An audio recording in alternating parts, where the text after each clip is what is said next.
दुनियावी वसवसे आते हैं आपकी नमाज में।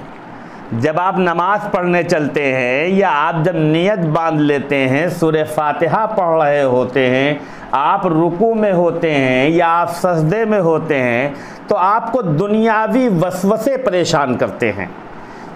दुनियावी वसवसे आते हैं। कभी आपकी बीवी चली आ रही है रुकू की हालत में, कभी सजदे की हालत में आपका दुकान का हिसाब चला आ रहा है, कभी कौमे की हालत में आपकी क्या कहते हैं, नाम लीजिए, उसका महबूब तरीन चीज़ चली आ रही है। यानी दुनियावी वसवसे आपकी पूरी नमाज में आपको परेशान करते रहते हैं। इसमें परेशान होने की क्या बात है? ये तो बहुत खुशनसीबी की बात है। आप खुशनसीब इंसान हैं, आप अल्लाह के महबूब बंदे हैं, आप अल्लाह के पसंदीदा और बरगुज़ीदा बंदे हैं, तभी तो आपकी नमाज में वसवसे आते हैं दुनिया के। एक मर्तबा एक यहूदी राहिब ने खलीफतुल मुस्लिमीन सिद्दीक़ अकबर रज़ी अल्लाह ताला अन्हु से पूछा कि ऐ खलीफतुल मुस्लिमीन,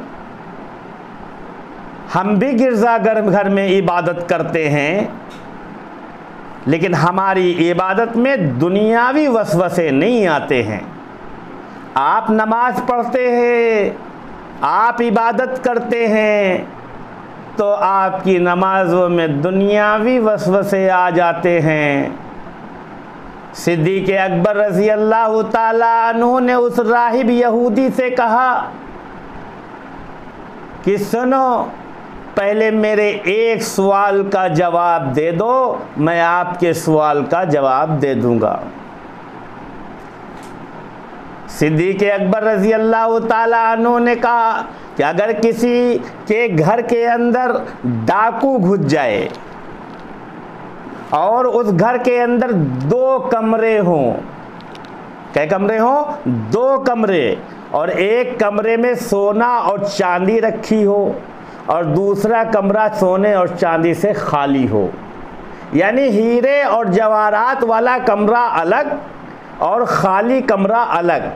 तो ये बताइए, डाकू जो है वो सोने और चांदी वाले कमरे में घुस कर जाएगा या खाली वाले कमरे में जाएगा? तो वो राहिब कहने लगा कि भाई देखिए, वो डाकू है, वो तो चुराने आया है, वो तो चुराने आया है, चोरी करने आया है, वो भी माल की चोरी करने आया है, तो वो तो खाली कमरे में नहीं जाएगा, बल्कि वो तो उस कमरे में जाएगा जिस कमरे में हीरे जवाहरात रखे हैं।